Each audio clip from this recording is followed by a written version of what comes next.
നമുക്ക് പ്രാർത്ഥനയോടുകൂടി ഇന്നത്തെ ധ്യാനം ആരംഭിക്കാം.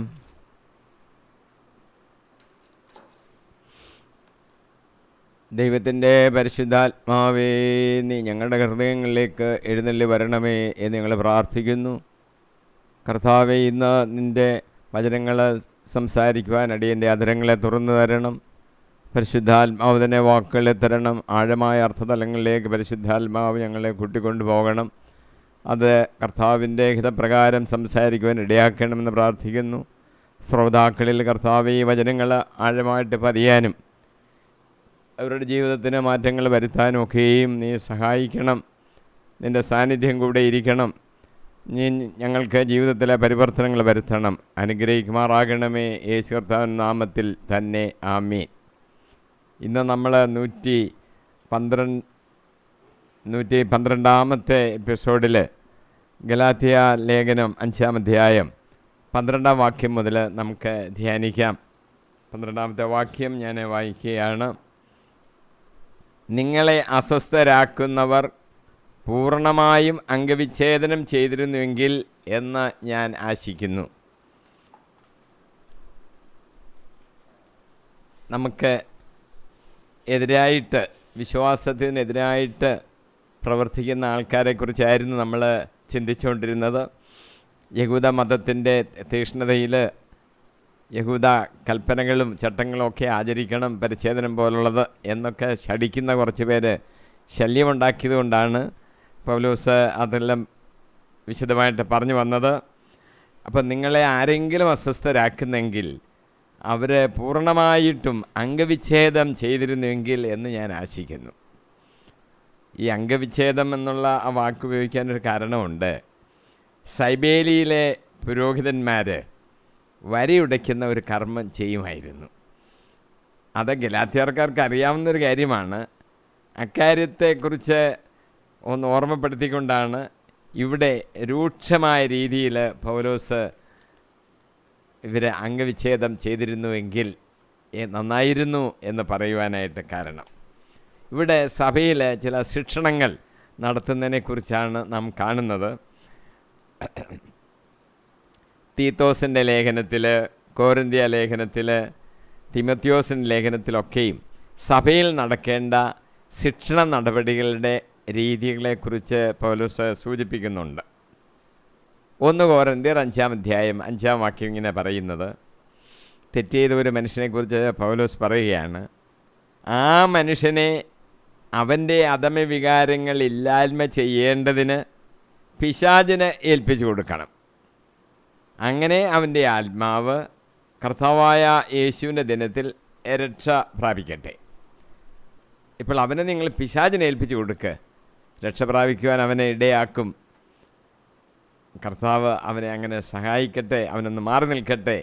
ഈ രീതിയിലാണ് പൗലോസ് അവരോട് പറഞ്ഞിരിക്കുന്നത്. 2 കൊരിന്ത്യർ 13-ാം അധ്യായം 10-ാം വാക്യത്തിൽ പൗലോസ് പറയുന്നു, കർത്താവ് എന്നെ അധികാരപ്പെടുത്തിയിരിക്കുന്നത് നിങ്ങളെ വളർത്തിയെടുക്കാനാണ്, നശിപ്പിക്കാനാണ് അല്ല. വളർത്തിയെടുക്കുക എന്നുള്ളതാണ് സഭയുടെ ചുമതലയുള്ള വ്യക്തിക്ക്, മൂപ്പന്മാരെന്നോ പാസ്റ്റർമാരെന്നോ സഭാധികാരികളെന്നോ എന്തെങ്കിലും വാക്കുപയോഗിക്കാം, അവരെ ഏൽപ്പിച്ചിരിക്കുന്നത് സഭയെ വളർത്തിയെടുക്കുവാനാണ്, നശിപ്പിക്കുവാൻ അല്ല. 1 തിമോത്തിയോസിൻ്റെ 1-ാം അധ്യായം 19-20 വാക്യങ്ങളിൽ ചില ആളുകൾ മനസാക്ഷിയെ തിരസ്കരിച്ചുകൊണ്ട് വിശ്വാസം തീർത്തും നശിപ്പിച്ച് കളയുന്നു. ഹ്യൂമനിയോസും അലക്സാണ്ടറും അക്കൂട്ടത്തിൽപ്പെടുന്നു. ഞാൻ അവരെ സാത്താന് വിട്ടുകൊടുത്തിരിക്കുകയാണ്. ശല്യമുണ്ടാക്കി ശരിയായ വിശ്വാസത്തിൽ നിന്ന് മാറ്റാൻ വേണ്ടി പരിശ്രമിക്കുന്ന 2 വ്യക്തികളാണ് ഈ ഹ്യൂമനിയോസും അലക്സാണ്ടറും.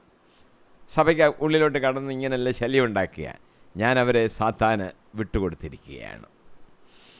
തിമോത്തിയോസിനോട് പൗലോസ് പറയുന്നു, 1-ാം അധ്യായം 14-ാം വാക്യം,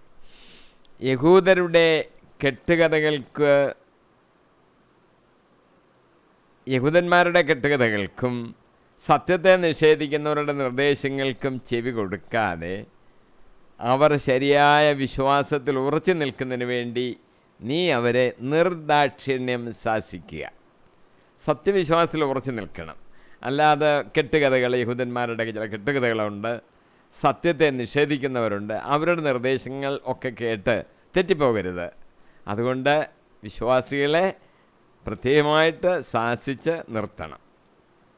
തീത്തോസിനോട് പൗലോസ് 3-ാം അധ്യായം 10-ാം വാക്യത്തിൽ എഴുതിയിരിക്കുന്നു, വിഘടിച്ച് നിൽക്കുന്ന ഒരുവനെ 1-2 പ്രാവശ്യം ശാസിച്ച ശേഷം അനുസരിക്കാത്ത പക്ഷം അങ്ങനെയുള്ള അവനുമായുള്ള ആ ബന്ധം വിടർത്തുക.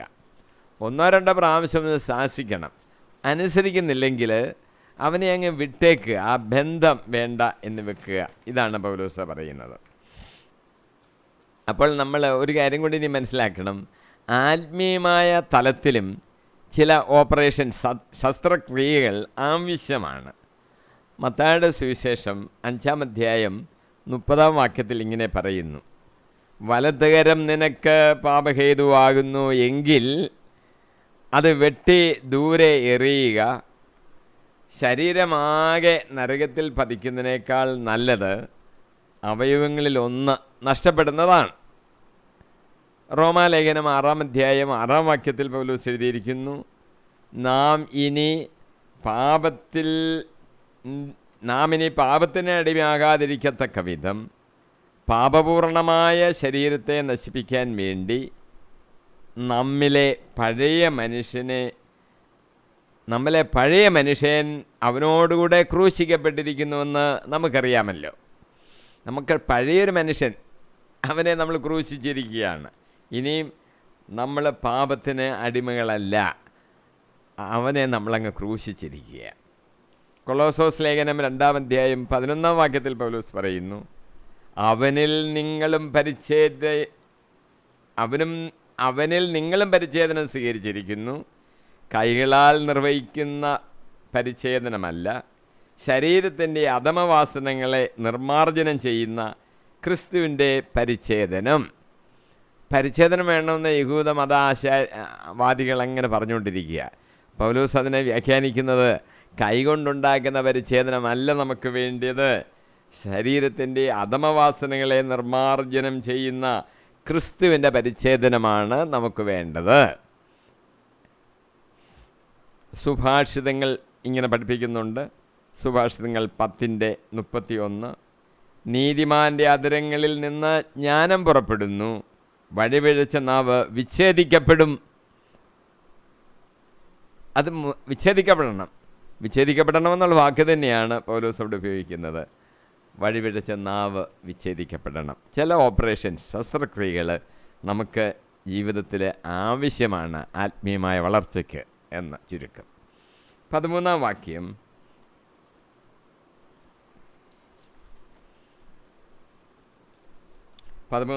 ഞാൻ വായിക്കുന്നു, സഹോദരരെ, സ്വാതന്ത്ര്യത്തിലേക്കാണ് നിങ്ങൾ വിളിക്കപ്പെട്ടിരിക്കുന്നത്.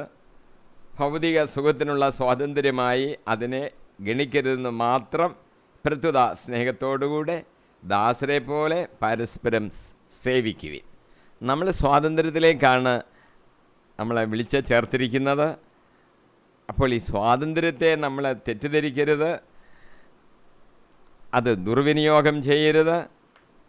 ഇവിടെ പൗലോസ് നൽകുന്ന ഉപദേശം 5-ാം അധ്യായം 6-ാം വാക്യത്തിൽ പറഞ്ഞിരിക്കുന്നൊരു വാക്യമുണ്ട്, സ്നേഹത്തിലൂടെ പ്രവർത്തനനിരതമായ വിശ്വാസം. അതാണ് നമുക്ക് വേണ്ടിയത്. അതിനെ വ്യക്തമാക്കുന്ന ചില കാര്യങ്ങളാണ് ഈ 13-ാം വാക്യത്തിൽ പറയുന്നത്. സ്വാതന്ത്ര്യമെന്ന് പറയുന്നത് ശരീരത്തിൻ്റെ സുഖത്തെ ഉത്തേജിപ്പിക്കാനുള്ള ചില പരിപാടികളൊന്നും ആയിപ്പോകരുത്. നിയമങ്ങൾ വേണ്ട എന്ന് നമ്മൾ പറയുമ്പോൾ ലൗകികവും ഭൗതികവും നിരീശ്വരപരവുമായ പെരുമാറ്റങ്ങളിലേക്ക് ക്രിസ്ത്യവിശ്വാസി വീണുപോകരുത്. സ്നേഹത്താൽ പ്രേരിപ്പിക്കപ്പെട്ട് മറ്റുള്ളവരുടെ സ്വാതന്ത്ര്യത്തിന് വേണ്ടി ചെയ്യുന്ന സേവനങ്ങളായിരിക്കണം വിശ്വാസിയുടെ സ്വാതന്ത്ര്യം. മറ്റുള്ളവർക്ക് വേണ്ടി നമ്മൾ സേവനം ചെയ്യണം, അതിനെയാണ് നമ്മൾ സ്വാതന്ത്ര്യമെന്ന് പറയുന്നത്. അല്ല നമ്മുടെ ശരീരത്തിൻ്റെ അഭിലാഷങ്ങളെ സാധിക്കാൻ വേണ്ടി എന്തെങ്കിലുമൊക്കെ ചെയ്ത് സുഖമായിരിക്കുക, അതല്ല സ്വാതന്ത്ര്യം എന്ന് പറയുന്നത്. 1 പത്രോസ് 2-ാം അധ്യായം 16-ാം വാക്യം. സ്വാതന്ത്ര്യം തിന്മയുടെ ആവരണമാക്കരുത്, മറിച്ച് ദൈവത്തിൻ്റെ ദാസരെ പോലെ ജീവിക്കുവിൻ. സ്വാതന്ത്ര്യം ഉണ്ടെന്ന് പറഞ്ഞിട്ട് അത് തിന്മയുടെ ആവരണമൊന്നും ആക്കരുത്. ദൈവത്തിൻ്റെ ദാസരെ പോലെ ജീവിക്കണം. അപ്പോൾ നമ്മൾ സ്വാതന്ത്ര്യമാണെന്ന് പറഞ്ഞാൽ ദൈവത്തിൻ്റെ ദാസരാണ്. അങ്ങനെ വേണം നമ്മൾ ജീവിക്കുവാൻ എന്നർത്ഥം. യോഹന്നാൻ അപ്പോസ്തലൻ നിർദ്ദേശിക്കുന്നത്, യോഹന്നാൻ 6-ാം അധ്യായം 27-ാം വാക്യം, നശ്വരമായ അപ്പത്തിന് വേണ്ടി അധ്വാനിക്കാതെ മനുഷ്യപുത്രൻ തരുന്ന നിത്യജീവൻ്റെ അനശ്വരമായ അപ്പത്തിന് വേണ്ടി അധ്വാനിക്കുവീൻ.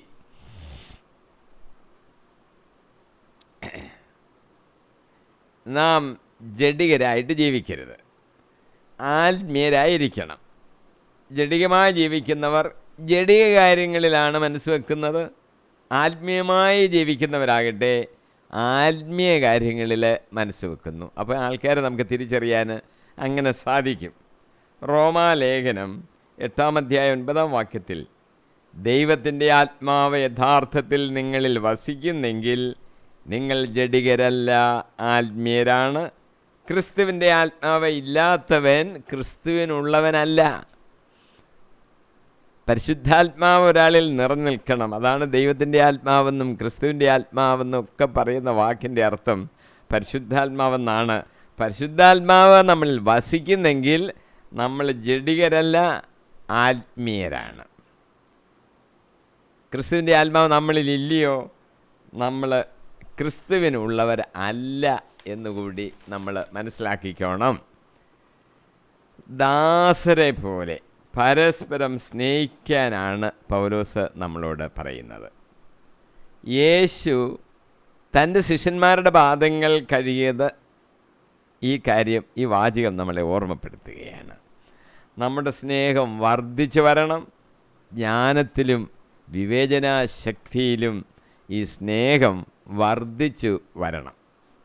ഫിലിപ്പിയ ലേഖനം 1-ാം അധ്യായം 9-ാം വാക്യത്തിൽ, നിങ്ങളുടെ സ്നേഹം ജ്ഞാനത്തിലും വിവേകത്തിലും വിവേചനാശക്തിയിലും ഉത്തരോത്തരം വർദ്ധിച്ചു വരട്ടെ എന്ന് ഞാൻ പ്രാർത്ഥിക്കുന്നു.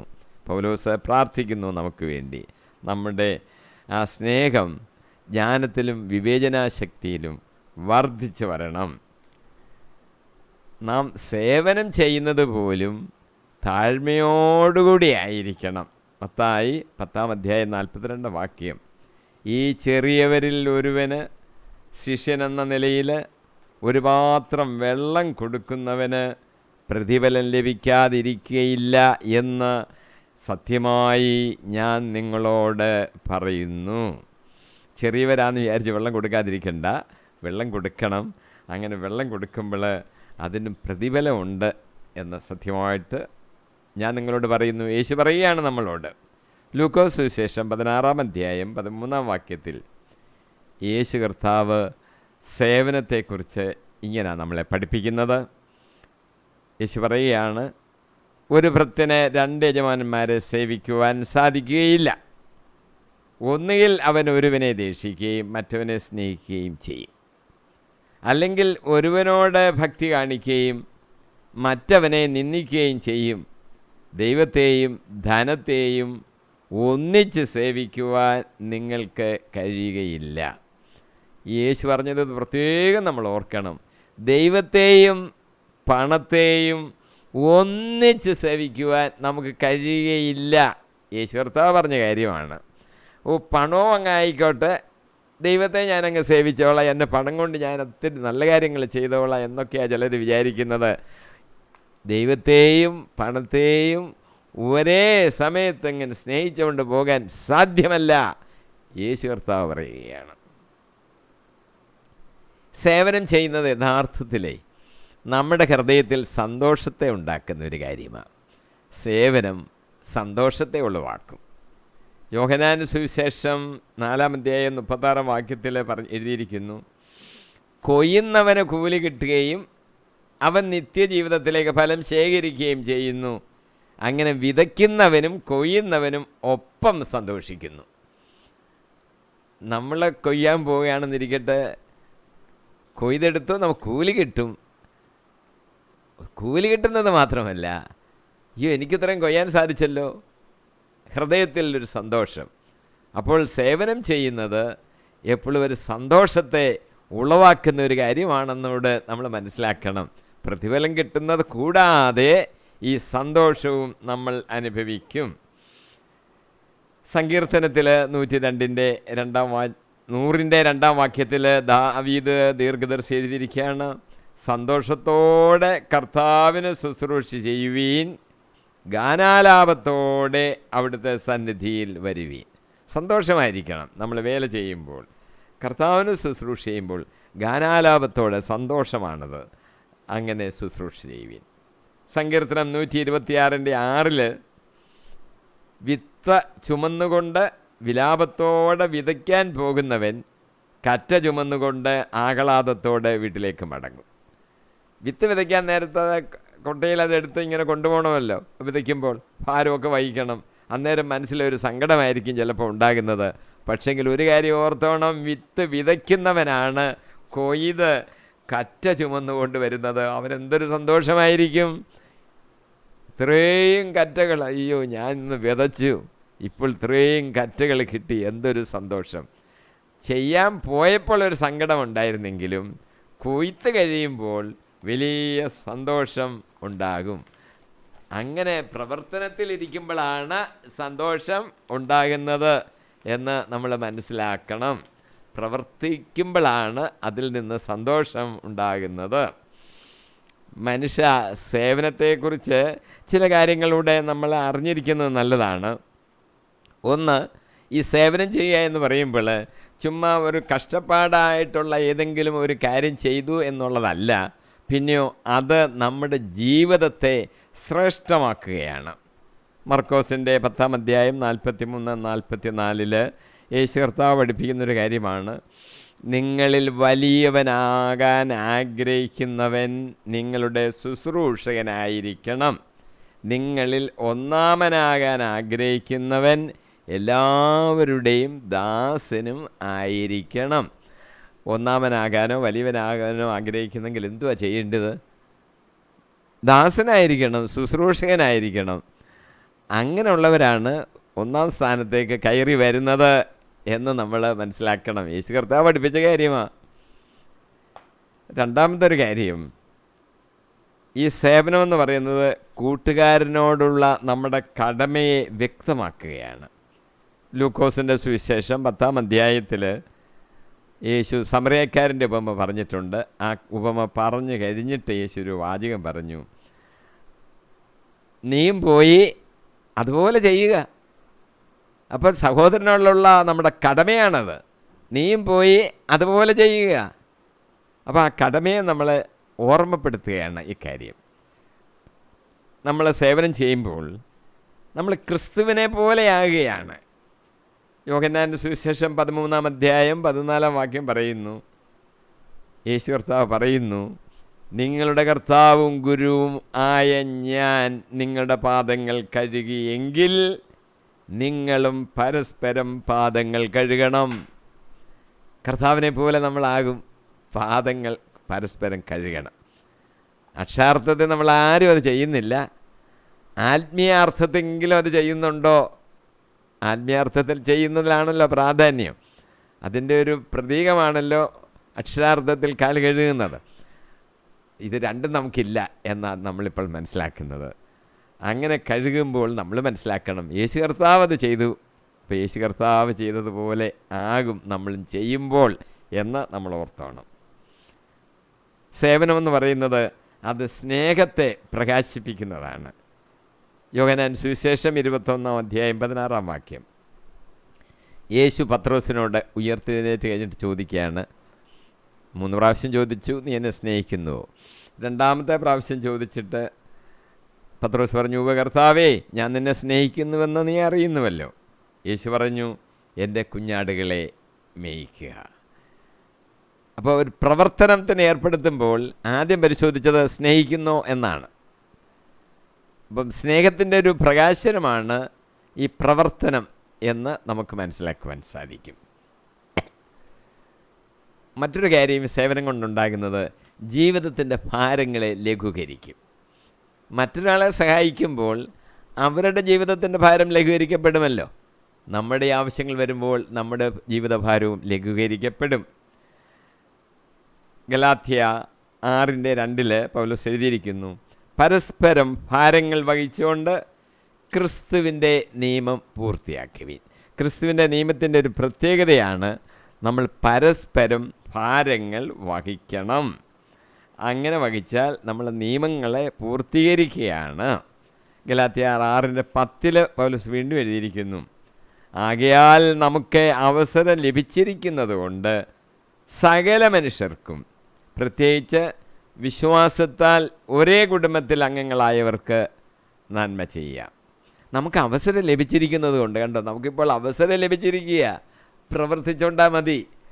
അവസരം കിട്ടാത്ത ആൾക്കാരുണ്ട്, ചിലപ്പം നമ്മൾ ആഗ്രഹിച്ചാൽ പോലും നമുക്ക് അവസരം കിട്ടിയില്ലെന്നും വരും. ഇപ്പോൾ നമുക്ക് അവസരം കിട്ടിയിരിക്കുക, അതുകൊണ്ട് നമുക്ക് സകല മനുഷ്യർക്കും, പ്രത്യേകിച്ച് വിശ്വാസത്താൽ ഒരേ കുടുംബത്തിൽപ്പെട്ടവർക്കും, ഫസ്റ്റ് പ്രിഫറൻസ്, അവർക്ക് നമുക്ക് നന്മ ചെയ്യാം. കർത്താവിൻ്റെ ഹിതം നമ്മൾ നിർവഹിക്കുന്നത് സന്തോഷത്തോടുകൂടി ആയിരിക്കണം. സങ്കീർത്തനം 40:8, എൻ്റെ ദൈവമേ, അങ്ങയുടെ ഹിതം നിറവേറ്റുകയാണ് എൻ്റെ സന്തോഷം. ദാവീദ് പ്രവാചകൻ എന്നുള്ള നിലയിൽ സങ്കീർത്തനത്തിൽ എഴുതിയിരിക്കുകയാണ്, എൻ്റെ ദൈവമേ, അങ്ങയുടെ ഹിതം നിറവേറ്റുന്നതാണ് എൻ്റെ സന്തോഷം. എന്തുവാ എൻ്റെ ജീവിതത്തിൻ്റെ സന്തോഷം? എൻ്റെ ജീവിതത്തിൻ്റെ സന്തോഷം എന്തുവാ? ഓരോരുത്തരും ചിന്തിക്കണം. ദാവീദ് പഠിപ്പിക്കുന്നു, ദാവീദ് പറഞ്ഞിരിക്കുന്നു, ദൈവമേ, നിൻ്റെ ഹിതം നിറവേറ്റുകയാണ് എൻ്റെ സന്തോഷം. ജീവിതത്തിൽ ഉന്നതമായ സാമ്പത്തിക ശേഷി ഉണ്ടാക്കിയെടുക്കുക, മക്കൾ ഉന്നത സ്ഥാനങ്ങളിലാകുക, നേടാവുന്നതെല്ലാം ഈ ലോകത്തിൻ്റേതെല്ലാം നേടിയെടുക്കുക, ഈ ലോക സംബന്ധമായ രീതിയിൽ എല്ലാ സൗകര്യങ്ങളോടും സുഖത്തോടും കൂടി ജീവിക്കുക, എല്ലാം നേടിയെടുത്തല്ലോ എന്ന് ചിന്തിക്കുക. അതിലാണോ സന്തോഷിക്കേണ്ടത്? അതിലാണോ സന്തോഷിക്കേണ്ടത്? അല്ല. ഈ ലോകത്തിൻ്റെ സൗകര്യങ്ങളെ ഓർത്ത് സന്തോഷിക്കുകയല്ല വേണ്ടത്. ദൈവമേ, നിൻ്റെ ഹിതം നിറവേറ്റുകയാണ് എൻ്റെ ജീവിതത്തിൻ്റെ സന്തോഷം. ദൈവഹിതം കണ്ടുപിടിച്ച് അറിഞ്ഞ് അതനുസരിച്ച് പ്രവർത്തിക്കുക. ജീവിതത്തിൻ്റെ സന്തോഷമെന്ന് പറയുന്നത് അതായിരിക്കണം, അതാണ് എന്ന് മനസ്സിലാക്കണം.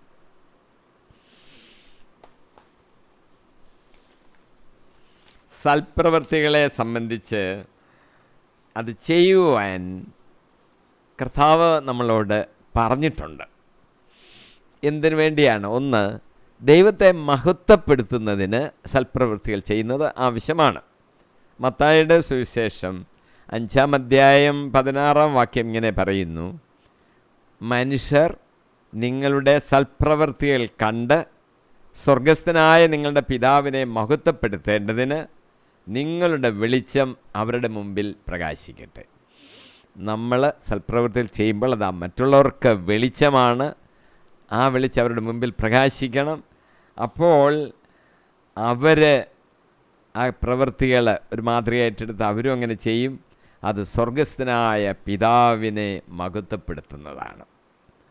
നമ്മൾ ദൈവത്തെ എങ്ങനെയാണ് മഹത്വപ്പെടുത്തുന്നത്?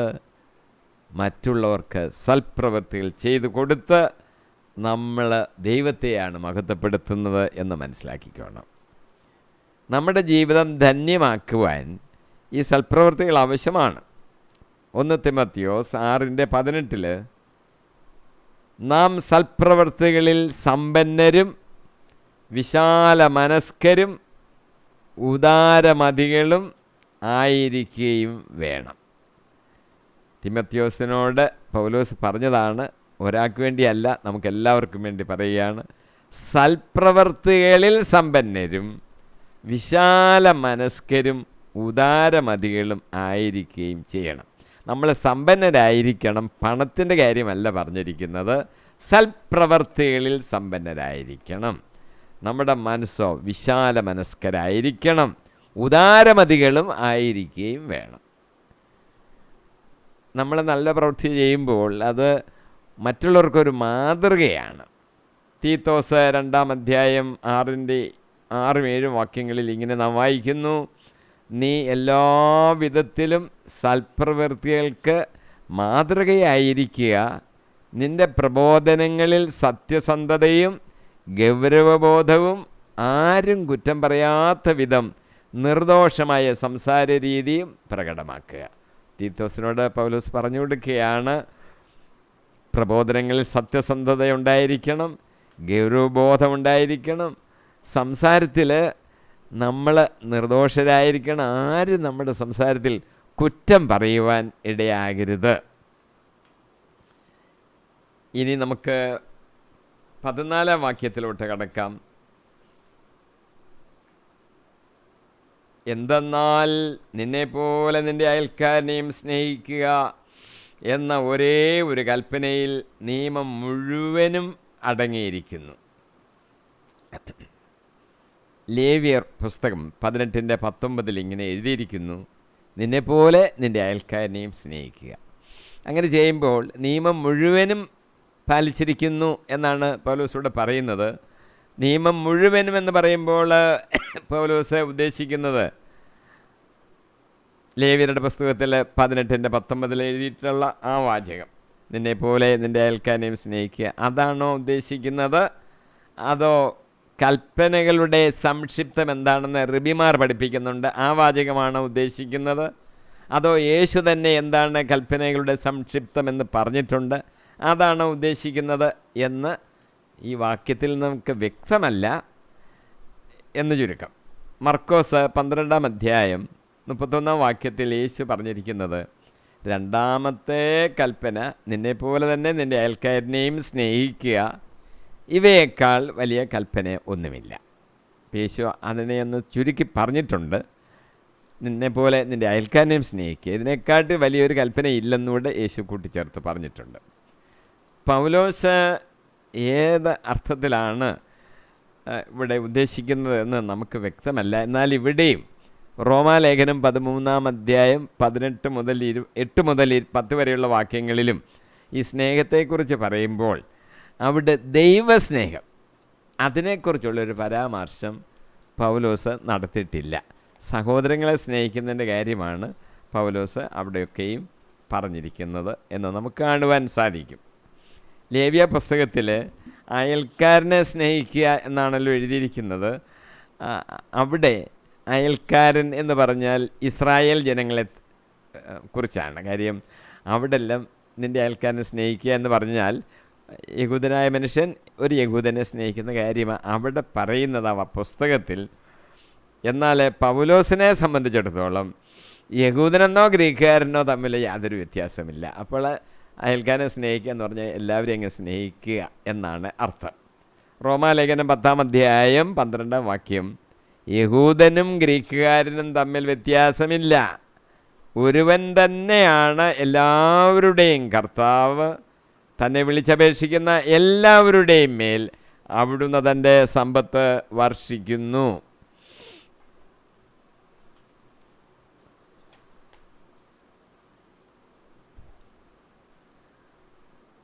സ്നേഹമാണ് മുഖ്യമായത് എന്ന് നമ്മൾ മനസ്സിലാക്കണം.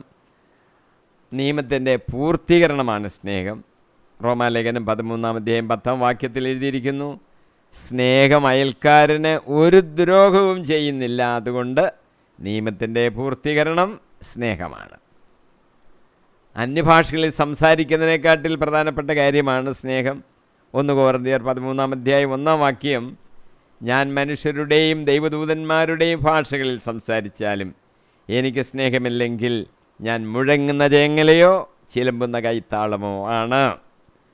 പ്രവചനവരം, അറിവ്, വിശ്വാസം എന്നിവയെക്കാട്ടിലും ശ്രേഷ്ഠമാണ് സ്നേഹിക്കുന്നത്. 1 കൊരിന്ത്യർ 13-ാം അധ്യായം 2-ാം വാക്യത്തിൽ, എനിക്ക് പ്രവചനവരമുണ്ടായിരിക്കുകയും സകല രഹസ്യങ്ങളും ഞാൻ ഗ്രഹിക്കുകയും ചെയ്താലും സകല വിജ്ഞാനവും മലകളെ മാറ്റാൻ തക്ക വിശ്വാസവും എനിക്കുണ്ടായാലും സ്നേഹമില്ലെങ്കിൽ ഞാൻ ഒന്നുമല്ല. ദാനശീലം, രക്തസാക്ഷിത്വം ഇവയെക്കാളിലും ശ്രേഷ്ഠമാണ് സ്നേഹം. 1 കൊരിന്ത്യർ 13-ാം വാക്യം, ഞാൻ എൻ്റെ സർവ്വസമ്പത്തും ദാനം ചെയ്താലും എൻ്റെ ശരീരം ദഹിപ്പിക്കാൻ വിട്ടുകൊടുത്താലും സ്നേഹമില്ലെങ്കിൽ എനിക്ക് ഒരു പ്രയോജനവുമില്ല. എല്ലാത്തിനെക്കാട്ടിലും പ്രധാന വരമാണ് ഈ സ്നേഹം. 1 കൊരിന്ത്യർ 13:13 സ്നേഹമാണ് സർവോത്കൃഷ്ടം. വിശ്വാസം, പ്രത്യാശ, സ്നേഹം, ഇവ 3 നിലനിൽക്കുന്നതാണെങ്കിലും സ്നേഹമാണ് സർവോത്കൃഷ്ടം എന്ന് നമ്മൾ മനസ്സിലാക്കണം.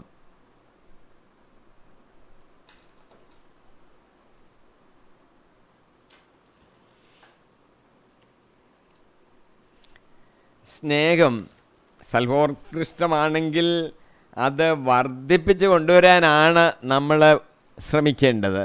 സ്നേഹം വർദ്ധിപ്പിച്ച് കൊണ്ടുവരണം, അല്ലാതെ അത് തണുത്തു പോകരുത്. സ്നേഹത്തിൻ്റെ ഒരു പ്രത്യേകത, അത് തണുത്തു പോകുവാൻ സാധ്യത ഉണ്ട്. അത് ശ്രദ്ധിക്കണം. ബൈബിൾ അതിനെക്കുറിച്ച് പറയുന്നുണ്ട്. നമ്മൾ ഒരു ഗ്ലാസ് കാപ്പി കുടിക്കുമ്പോൾ ഓരോരുത്തർക്ക് ഓരോ തരത്തിലുള്ള ചൂട് ആവശ്യം.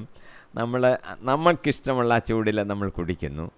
പക്ഷേ ചായ, ചൂട് കാപ്പിയാണല്ലോ ആൾക്കാർ സാധാരണ കുടിക്കുന്നത്. പച്ചവെള്ളം പോലെ അങ്ങ് തണുക്കാൻ നമ്മൾ ഇഷ്ടപ്പെടുന്നില്ല. അപ്പോൾ കാപ്പിക്കും ചായക്കുമുള്ളൊരു പ്രത്യേകത, അത് നമ്മൾ ഗ്ലാസ്സിലോ കപ്പിലോ ഒക്കെ എടുത്ത് മേശപ്പുറത്ത് വെച്ചിരുന്നാൽ അത് തണുത്തു പോകും. അത് ഈ പ്രകൃതിയുടെ ഒരു പ്രത്യേകതയാണ്. ഇങ്ങനെ വെച്ചിരുന്നാൽ മതി, അങ്ങ് തണുത്തു പോകും. സ്നേഹത്തിനും അങ്ങനെ ഒരു കുഴപ്പമുണ്ട്, തണുത്ത് പോകും. തണുത്ത് പോകാതെ സൂക്ഷിക്കണം. തണുത്തു പോകാതെ സ്നേഹത്തെ സൂക്ഷിക്കണം. മത്തായിയുടെ സുവിശേഷം 23:12 അധർമ്മം വർദ്ധിക്കുന്നതിനാൽ പലരുടെയും സ്നേഹം തണുത്തു പോകും. സ്നേഹം തണുത്തു പോകുന്നതിന് ഒരു കാരണം അധർമ്മം വർദ്ധിക്കുന്നതാണ്. അധർമ്മം വർദ്ധിക്കുന്നിടത്ത് സ്നേഹം തണുത്തു പോകും. നമ്മുടെ കേരളത്തെക്കുറിച്ച് അധർമ്മം വർദ്ധിക്കുന്നുണ്ടോ അതോ സൽക്കർമ്മങ്ങളാണോ വർദ്ധിക്കുന്നത് എന്ന് നമ്മളൊന്ന് പരിശോധിച്ചാൽ നമുക്ക് ഓരോരുത്തർക്കും മനസ്സിലാകും. അങ്ങനെ അധർമ്മം വർദ്ധിക്കുന്നിടത്ത് സ്നേഹം തണുത്തു പോകും.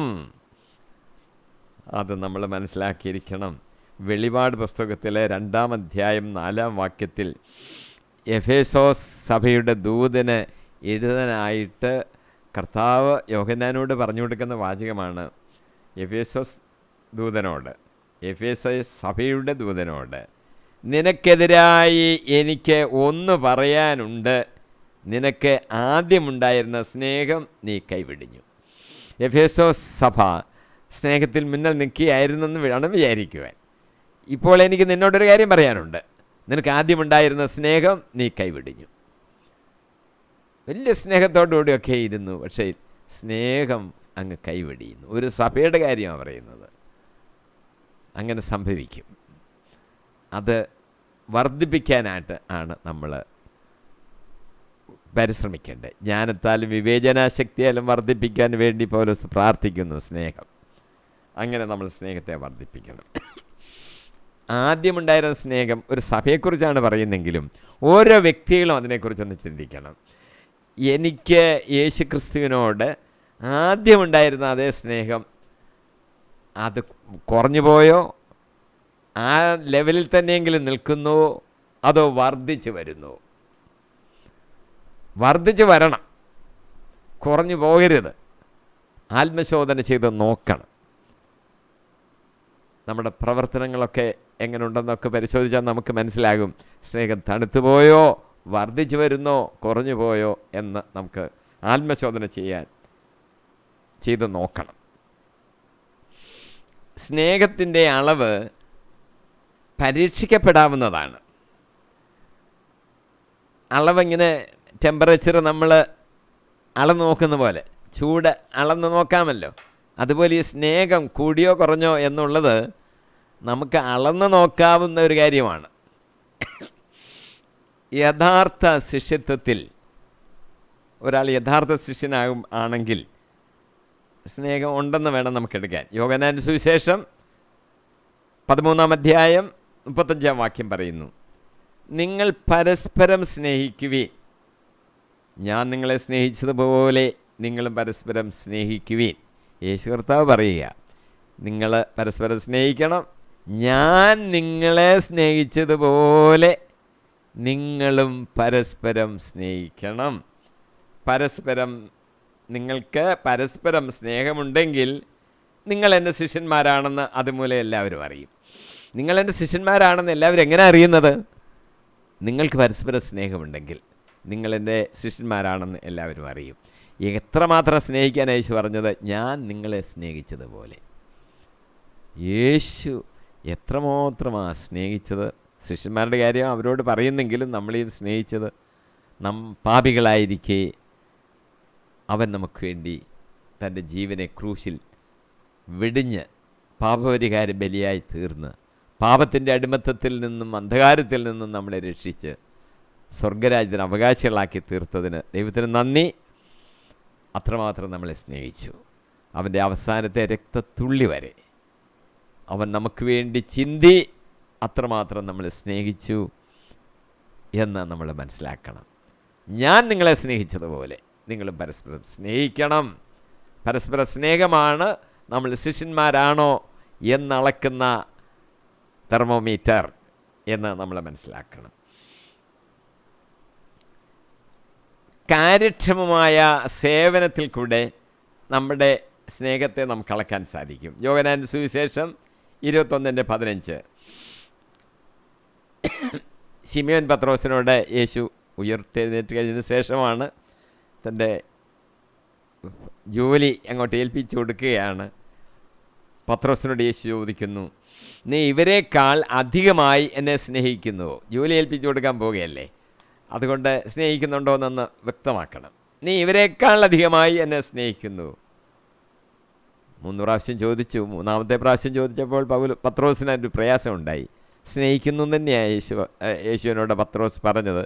നീ എൻ്റെ ആടുകളെ മേയ്ക്കുക, എൻ്റെ കുഞ്ഞാടുകളെ മേയ്ക്കുക, എൻ്റെ എല്ലാ ജനങ്ങളെയും ആടുകളെ നീ മേയ്ക്കുക എന്ന് യേശു പത്രോസിനോട് പറഞ്ഞു. സ്നേഹത്തിൻ്റെ അടിസ്ഥാനത്തിലാണെന്ന് ഓർക്കണം. നമ്മൾ സംസാരിക്കുന്നതിൽ തന്നെ സ്നേഹത്തിൻ്റെ പ്രകടനം ഉണ്ടാകണം. സ്നേഹത്തോടുകൂടി വേണം സംസാരിക്കാൻ. അല്ല ഒരു കപട രീതിയിൽ എന്തെങ്കിലും പറഞ്ഞ് പുകഴ്ത്താനല്ല. അതല്ല നമ്മുടെ സംസാര രീതി. സ്നേഹത്തോട് സംസാരിക്കണം. 1 കൊരിന്ത്യർ 13:1 നമ്മളെ വാക്യം ഉദ്ധരിച്ചതാണ്. സ്നേഹമില്ലെങ്കിൽ നമ്മൾ വെറുതെ മുഴങ്ങുന്ന ഒരു ചേങ്ങലയോ ഒരു കൈത്താളവും മാത്രമാണെന്നാണ് ആ വാക്യം നമ്മളെ സൂചിപ്പിക്കുന്നത്. പുതിയ ജീവൻ്റെ യാഥാർത്ഥ്യം ഈ സ്നേഹത്തിൽ കൂടെ നമ്മൾ വ്യക്തമാക്കുകയാണ്. 1 യോഹന്നാൻ 3:14 സഹോദരരെ സ്നേഹിക്കുന്നത് കൊണ്ട് നമ്മൾ മരണത്തിൽ നിന്ന് ജീവനിലേക്ക് കടന്നിരിക്കുന്നു എന്ന് നാം അറിയുന്നു. സ്നേഹിക്കാത്തവനാകട്ടെ മരണത്തിൽ തന്നെ നിലകൊള്ളുന്നു. നമുക്ക് ഈ നിത്യജീവൻ ലഭിക്കുന്നുണ്ടോ എന്നുള്ളതിൻ്റെ ഒരു തെളിവാണ് നമ്മൾ സഹോദരരെ സ്നേഹിക്കുന്നത്. അപ്പോൾ നമുക്ക് മനസ്സിലാക്കാൻ നമ്മൾ അതിലോട്ട് കടന്നിരിക്കുകയാണെന്ന് നമുക്ക് മനസ്സിലാക്കുവാൻ സാധിക്കും. പരസ്പരം സ്നേഹിക്കുന്നതിൽ നിന്നാണ് നമ്മൾ ദൈവത്തെ സ്നേഹിക്കുന്നു എന്ന് തെളിയുന്നത്. 1 യോഹന്നാൻ 4:20 ഞാൻ ദൈവത്തെ സ്നേഹിക്കുന്നു എന്ന് ആരെങ്കിലും പറയുകയും സ്വന്തം സഹോദരനെ ദേഷിക്കുകയും ചെയ്താൽ അവൻ കള്ളം പറയുന്നു. കാരണം കാണപ്പെടുന്ന സഹോദരനെ സ്നേഹിക്കാത്തവന് കാണപ്പെടാത്ത ദൈവത്തെ സ്നേഹിക്കുവാൻ സാധിക്കുകയില്ല. വലിയൊരു തത്വമാണ് യോഹന്നാൻ നമ്മളോട് പറയുന്നത്. ദൈവത്തെ നമ്മൾ കാണുന്നില്ല, ഇൻവിസിബിൾ, അദൃശ്യനാണ്. സഹോദരങ്ങളെ നമ്മൾ കാണുന്നു. മനുഷ്യൻ്റെ പ്രകൃതിയായുള്ള ഒരു സ്വഭാവ വിശേഷം കാണുന്നതിനെയാണ് സ്നേഹിക്കുന്നത്, കാണാത്തതിനെ അല്ല സ്നേഹിക്കുന്നത്. അത് മനുഷ്യ ശരീരത്തിൻ്റെ മനുഷ്യൻ്റെ സ്വഭാവത്തിലുള്ള പ്രകൃതിയായുള്ളൊരു കാര്യമാണ്. അത് കാണുന്നതിനെയാണ് സ്നേഹിക്കുന്നത്. നമ്മൾ ഈ കേരളത്തിൽ നമ്മൾ ജീവിക്കുമ്പോൾ നമ്മളുമായിട്ട് ബന്ധപ്പെടുന്ന ആൾക്കാരെയാണല്ലോ നമ്മൾ സ്നേഹിക്കുന്നത്. അതോ അങ്ങ് ദൂരെ ന്യൂസിലൻഡിലോ അമേരിക്കയിലോ നമ്മൾ ഇതുവരെയും കണ്ടിട്ടും കേട്ടിട്ടില്ലാത്തൊരാളിനെയാണോ നമ്മൾ സ്നേഹിക്കുന്നത്? കാണുന്നതിനെ സ്നേഹിക്കുക, അതാണ് മനുഷ്യ സ്വഭാവം. ഈ കാണുന്ന സഹോദരനെ സ്നേഹിക്കാത്തവൻ അദൃശ്യനായ ദൈവത്തെ ഞാനങ്ങ് സ്നേഹിക്കുന്നു എന്ന് പറയുന്നത് എങ്ങനെ? കാണുന്നതിനെ സ്നേഹിക്കാത്തത് അവൻ കാണാത്ത ദൈവത്തെ സ്നേഹിക്കുമോ? സ്നേഹിക്കുന്നില്ല, അവൻ കള്ളമാണ് പറയുന്നത്.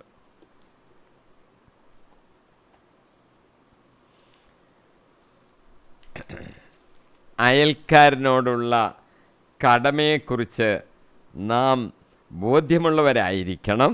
അതുപോലെ തന്നെ ശത്രുക്കളോടും പരദേശികളോടുമുള്ള കടമകളും നമ്മൾ മറന്നു കളയരുത്. അത് ഓർത്ത് നമ്മൾ പ്രവർത്തിക്കേണ്ടതാണ്. സുഭാഷിതങ്ങൾ 24:17 പറയുന്നു, ശത്രുവിൻ്റെ പതനത്തിൽ ആഹ്ലാദിക്കരുത്, അവൻ തട്ടി വീഴുമ്പോൾ സന്തോഷിക്കുമരുത്. നമുക്ക് ചിലപ്പോൾ ശത്രുക്കളുണ്ട്, നമ്മളവരെ ശല്യപ്പെടുത്തുന്നില്ലായിരിക്കാം. പക്ഷേ അവൻ ഏതെങ്കിലും കാര്യത്തിൽ വീണു പോകുമ്പോൾ മനസ്സിലൊരു സന്തോഷം, എൻ്റെ ശത്രു വീണു പോയല്ലോ എന്ന്. പാടില്ല. ശത്രുക്കളാണേലും അവരുടെ പതനത്തിൽ നമ്മൾ ആഹ്ലാദിക്കരുത്. അവരും സന്തോഷത്തോടുകൂടി ഉന്നതമായ നിലയിലേക്ക് വളർന്നു വരട്ടെ എന്ന് മാത്രമേ നമ്മൾ ആഗ്രഹിക്കാവൂ. അവൻ ശത്രുവായതുകൊണ്ട് വീണു പോകട്ടെ എന്ന് നമ്മൾ വിചാരിക്കരുത്. അവൻ തട്ടി വീഴുമ്പോൾ സന്തോഷിക്കുകയും അരുത്. ചിലർ വിചാരിക്കും ഞാനൊന്നും ചെയ്തിട്ടില്ലല്ലോ, അവൻ വീണതല്ലേ. അല്ല, അതിൽ നമ്മൾ സന്തോഷിക്കുക പോലും അരുത്. അവനും ഉയർന്ന നിലയിലേക്ക് സന്തോഷത്തോടുകൂടി ജീവിച്ച് വളർന്ന് വരട്ടെ എന്ന് മാത്രമേ നമ്മൾ ആഗ്രഹിക്കാവൂ. സുഭാഷിതങ്ങൾ 25:21-22 വാക്യങ്ങളിൽ പറയുന്നു, ശത്രുവിനെ വിശക്കുമ്പോൾ ആഹാരവും ദാഹത്തിന് ജലവും കൊടുക്കുക, അത് അവൻ്റെ തലയിൽ പശ്ചാത്താപത്തിൻ്റെ തീക്കനൽ കൂട്ടും, കർത്താവ് നിനക്ക് പ്രതിഫലം നൽകുകയും ചെയ്യും. ശത്രുവിനെ വിശക്കുന്നോ, ഭക്ഷണം കൊടുക്കണം. ദാഹിക്കുമ്പോൾ ജലം കൊടുക്കണം. അത് അവൻ്റെ തലയിൽ പശ്ചാത്താപത്തിൻ്റെ തീക്കനലുകൾ കൂട്ടുകയാണ്, കർത്താവ് നിങ്ങൾക്ക് പ്രതിഫലം തരികയും ചെയ്യും. നമുക്ക് പ്രതിഫലവും കിട്ടും, അവൻ പശ്ചാത്താപിക്കുകയും ചെയ്യും. അവരും പശ്ചാത്തപിച്ച് കർത്താവിങ്കിലേക്ക് തിരിയണമെന്നാണല്ലോ നമ്മൾ ആഗ്രഹിക്കേണ്ടത് എന്ന് നമ്മൾ മനസ്സിലാക്കണം. മത്തായി 5:44 എന്നാൽ ഞാൻ നിങ്ങളോട് പറയുന്നു, ശത്രുക്കളെ സ്നേഹിക്കുവീൻ, നിങ്ങളെ പീഡിപ്പിക്കുന്നവർക്ക് വേണ്ടി പ്രാർത്ഥിക്കുവീൻ. യേശു കർത്താവ് പറഞ്ഞതാണ്. ഞാൻ നിങ്ങളോട് പറയുകയാണ്, ശത്രുക്കളെ സ്നേഹിക്കുവീൻ. അതിനോട് ചേർത്ത് യേശു പറയുന്നു, പീഡിപ്പിക്കുന്നവർക്ക് വേണ്ടി പ്രാർത്ഥിക്കുവീൻ. നമ്മളെ പീഡിപ്പിക്കുന്നവർ ചിലപ്പോൾ നമ്മൾ സഹിക്കും. അയ്യോ അവരങ്ങനെ ചെയ്തല്ലോ, പോട്ടെ, ക്ഷമിക്കുകയൊക്കെ ചെയ്യും. അത്രയും ചെയ്യാനല്ല കർത്താവ് പറഞ്ഞത്. അവർക്ക് വേണ്ടി നമ്മൾ പ്രാർത്ഥിക്കണം. പീഡിപ്പിക്കുന്നവർക്ക് വേണ്ടി നമ്മൾ പ്രാർത്ഥിക്കണം. നമുക്ക് ഉപകാരം ചെയ്യുന്നവർക്ക് വേണ്ടി നമ്മൾ പ്രാർത്ഥിക്കുന്നുണ്ടായിരിക്കും. കർത്താവേ, അവർ നമുക്ക് വേണ്ടി ഇത്ര ഉപകാരം ചെയ്തതുകൊണ്ട് അവരെ അനുഗ്രഹിക്കണമേ എന്ന് നമ്മൾ പ്രാർത്ഥിക്കുന്നുണ്ടായിരിക്കും. പക്ഷേ പീഡിപ്പിക്കുന്നവർക്ക് വേണ്ടി പ്രാർത്ഥിക്കാൻ കർത്താവ് നമ്മളോട് പറയുന്നു. നമ്മളെ ആരെങ്കിലും പീഡിപ്പിച്ചിട്ടുണ്ടോ? പലരും പീഡിപ്പിച്ച് കാണും. അവർക്ക് വേണ്ടി നമ്മൾ പ്രാർത്ഥിക്കണം. അതാണ് കർത്താവ് നമ്മളോട് പറയുന്നത്. തിന്മയ്ക്ക് പകരം നമ്മൾ ഒരിക്കലും തിന്മ പ്രവർത്തിക്കരുത്. തിന്മയ്ക്ക് പകരം നമ്മൾ നന്മയാണ് പ്രവർത്തിക്കേണ്ടത് എന്ന് നമ്മൾ ഓർക്കണം. അതിന് നമുക്കൊത്തിരി മാതൃകാ പുരുഷന്മാർ ബൈബിളിലുണ്ട്. ജോസഫ്, മോശ, ദാവീദ്, ഏലിശ, സ്തെഫാനോസ്, അവരുടെ എല്ലാം ജീവിതത്തിൻ്റെ ദൃഷ്ടാന്തങ്ങൾ നമുക്ക് മാതൃകകളാണ് അവരെല്ലാം. ജോസഫിനെ ആണെങ്കിൽ സഹോദരന്മാർ പൊട്ടക്കിണറ്റിലിട്ടു, പിന്നെ അവർ കച്ചവടക്കാർക്ക് വിറ്റു, അവർ ഈജിപ്തിൽ കൊണ്ടുപോയി. ദൈവം ജോസഫിനോട് പ്രീതിയുള്ളവനായതുകൊണ്ട് ജോസഫ് അവിടുത്തെ പ്രൈം മിനിസ്റ്ററാകാൻ ദൈവം ഇടയാക്കി. വലിയ ക്ഷാമമുണ്ടായ കാലത്ത് ധാന്യമില്ലാതെ യാക്കോബിൻ്റെ മറ്റു മക്കളെല്ലാം ഈജിപ്തിലേക്ക് വന്ന് ഗോതമ്പ് വാങ്ങിക്കാൻ വന്നു. ജോസഫ് അവരെ തിരിച്ചറിഞ്ഞു, കെട്ടിപ്പിടിച്ച് ചുംബിച്ച് കരഞ്ഞു എന്ന് നമ്മൾ വായിക്കുന്നു. ഉൽപ്പത്തി 45:15 ജോസഫ് തൻ്റെ സഹോദരന്മാരെ എല്ലാവരെയും ചുംബിക്കുകയും കെട്ടിപ്പിടിച്ച് കരയുകയും ചെയ്തു. അപ്പോൾ അവർ അവനോട് സംസാരിച്ചു. മോശയുടെ കാര്യത്തിൽ നമുക്കറിയാം. മോശയുടെ സഹോദരി മിറിയം മോശയ്ക്കെതിരായിട്ട് ചില വാചകങ്ങളൊക്കെ അങ്ങ് പറഞ്ഞു വിട്ടു. ദൈവം മിറിയത്തിനെ കുഷ്ഠരോഗിയാക്കി. മോശ അപ്പോൾ ആ കേണപേക്ഷിച്ച കർത്താവിനോട് പ്രാർത്ഥിക്കുകയാണ്. സംഖ്യാപുസ്തകം 12:13 മോശ കർത്താവിനോട് നിലവിളിച്ചു, ഞാൻ കേണപേക്ഷിക്കുന്നു, ദൈവമേ അവളെ സുഖപ്പെടുത്തണമേ. എൻ്റെ സഹോദരി, അവളൊരു തെറ്റ് ചെയ്ത് പോയി, ക്ഷമിക്കണമേ കർത്താവേ, അവളോട് ക്ഷമിക്കണമേ. ദൈവം ക്ഷമിച്ചു. 7 ദിവസം കഴിഞ്ഞ് നീ അവളെ കൂട്ടിക്കൊണ്ട് പാളയത്തിലേക്ക് പ്രവേശിച്ചോളാൻ അനുവാദം കൊടുത്തു. അങ്ങനെ മോശ ഒരു ദൃഷ്ടാന്തമാണ് നമുക്ക് കാണിച്ചു തന്നിരിക്കുന്നത്. ഒരു ഗുഹയിൽ വെച്ച് സൗൽ രാജാവിനെ ദാവീദിൻ്റെ കയ്യിൽ ദൈവം ഏൽപ്പിച്ചു കൊടുക്കുക. പക്ഷേ ദാവീദ് ശൗലിനെതിരായിട്ട് അവൻ കൈ ഉയർത്തിയില്ല.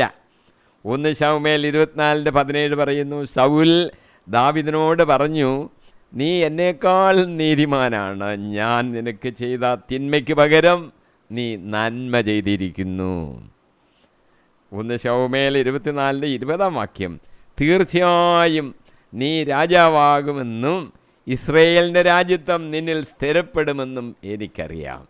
ശൗൽ അങ്ങനെ ദാവീദിനെക്കുറിച്ച് പറയാൻ ഇടയായി. ഏലിശ പ്രവാചകൻ്റെ ഒരു കാര്യം, ഏലിശ പ്രവാചകനെ പിടിക്കാനായിട്ട് സിറിയ രാജാവ് സൈന്യത്തെ അയച്ചു.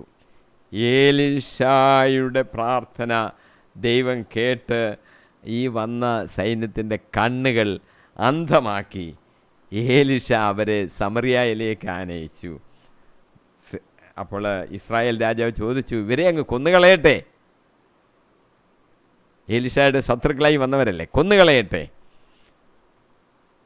ഏലിശ പറഞ്ഞു, 2 രാജാക്കന്മാർ 6:22 അവരെ കൊല്ലരുത്, അവർക്ക് ഭക്ഷണപാനീയങ്ങൾ കൊടുക്കുക, അവർ ഭക്ഷിച്ച് സ്വന്തം യജമാനൻ്റെ അടുക്കേക്ക് തിരികെ പോകട്ടെ. കൊല്ലണ്ട, ഭക്ഷണം കൊടുക്കുക, അവർ തിരികെ യജമാനൻ്റെ അടുത്തേക്ക് പോകട്ടെ. സ്തെഫാനോസ് യേശുവിനെ ഉയർത്തെഴുന്നേറ്റ് യേശുവിനെക്കുറിച്ച് വളരെ ശക്തമായിട്ട് പ്രസംഗിച്ച ആളാണല്ലോ സ്തെഫാനോസ്. ദൈവത്തിൻ്റെ വലതുഭാഗത്ത് യേശു ക്രിസ്തു നിൽക്കുന്നത് കണ്ടു എന്ന് പറഞ്ഞപ്പോൾ അവരെല്ലാവരും കോപാക്രാന്തരായി കല്ലെറിയാൻ തുടങ്ങി സ്തെഫാനോസിനെ. അപ്പോസ്തല പ്രവൃത്തികൾ 7-ാം അധ്യായം 59-60 അപ്പോൾ അവൻ പ്രാർത്ഥിച്ചു, കർത്താവായ യേശുവേ, എൻ്റെ ആത്മാവിനെ കൈക്കൊള്ളണമേ. അവൻ മുട്ടുകുത്തി വലിയ സ്വരത്തിൽ അപേക്ഷിച്ചു, കർത്താവേ, ഈ പാപം അവരുടെ മേൽ ആരോപിക്കരുത്. ഇത് പറഞ്ഞിട്ട് അവൻ മരണനിദ്ര പ്രാപിച്ചു. ഈ കുറ്റം അവരുടെ മേൽ നീ ആരോപിക്കരുതേ എന്നാണ് സ്തെഫാനോസ് പ്രാർത്ഥിച്ചത്. ഇവിടെയെല്ലാം നാം കാണുന്നത് തിന്മ പ്രവർത്തിച്ചവർക്ക് വേണ്ടി പ്രാർത്ഥിക്കുന്നതും നന്മ തിരികെ ചെയ്യുന്നതുമായിട്ടാണ് നാം കാണുന്നത് എന്ന് നമുക്ക് മനസ്സിലാക്കുവാൻ സാധിക്കും. അയൽക്കാരനെ സ്നേഹിക്കേണ്ടതിനെ പറ്റി യാക്കോബ് അപ്പോസ്തലൻ ഇങ്ങനെ എഴുതിയിരിക്കുന്നു. യാക്കോബ് 2:8 നിന്നെപ്പോലെ നിൻ്റെ അയൽക്കാരനെയും സ്നേഹിക്കുക എന്ന വിശുദ്ധ ലിഖിതത്തിലെ രാജകീയ നിയമം നിങ്ങൾ യഥാർത്ഥത്തിൽ അനുസരിക്കുന്നെങ്കിൽ ഉത്തമമായി പ്രവർത്തിക്കുന്നു. സമയം ആകുന്നതുകൊണ്ട് ഞാനവിടെ നിർത്തിയാണ്. 14-ാം വാക്യമാണ് നമ്മൾ പറഞ്ഞു നിർത്തിയതിവിടെ. നമ്മൾ ഇന്ന് 12, 13, 14 5-ാം അധ്യായത്തിൻ്റെ നമ്മൾ ധ്യാനിച്ചു. അയൽക്കാരെ സ്നേഹിക്കുന്നതിൻ്റെ കാര്യം, തിന്മ പ്രവർത്തിക്കുന്നവർക്ക് അങ്ങോട്ട് നന്മയാണ് നമ്മൾ ചെയ്തു കൊടുക്കേണ്ടത് എന്ന് നമ്മൾ മനസ്സിലാക്കി. ആത്മീയമായ രീതിയിൽ ചില ശസ്ത്രക്രിയകൾ, ഓപ്പറേഷൻസ് നടത്തണമെന്ന് നമ്മൾ മനസ്സിലാക്കി. നമുക്ക് സ്വാതന്ത്ര്യത്തിലേക്കാണ് കർത്താവ് നമ്മളെ കൊണ്ടുവന്നത്. പക്ഷേ അത് ദുർവിനിയോഗം ചെയ്യരുത്. സേവനമായിരിക്കണം നമ്മുടെ ലക്ഷ്യം. സൽപ്രവർത്തികൾ നമ്മൾ ചെയ്യണം. അത് കർത്താവിനെ മഹത്വം കൊടുക്കുന്നതാണ്. നമ്മുടെ സ്നേഹത്തെ നമ്മൾ തണുപ്പിക്കരുത്, അത് വർദ്ധിപ്പിച്ചുകൊണ്ട് വരണം. ജ്ഞാനത്താലും വിവേചനാശക്തിയാലും വർദ്ധിപ്പിക്കണം. സ്നേഹം ഒരിക്കലും കുറഞ്ഞു പോകരുത്. ആദ്യം ഉണ്ടായിരുന്ന സ്നേഹം പിന്നെയും ഉണ്ടാകണം. ദൈവം നമ്മളെ അങ്ങനെ സ്നേഹത്തിലും സൽപ്രവർത്തികളിലും വർദ്ധിപ്പിച്ച് വരട്ടെ എന്ന് ഞാൻ പ്രാർത്ഥിക്കുന്നു. 15-ാം വാക്യം മുതൽ, യോഹന്നാൻ സുവിശേഷം 5-ാം അധ്യായം 15-ാം വാക്യം മുതൽ അടുത്ത 113-ാം എപ്പിസോഡിൽ നമുക്ക് ധ്യാനിക്കാം. പരിശുദ്ധാത്മാവ് നമ്മളെ നടത്തട്ടെ. യേശു കർത്താവിൻ വിലയേറിയ നാമത്തിൽ തന്നെ. ആമീൻ, ആമീൻ, ആമീൻ.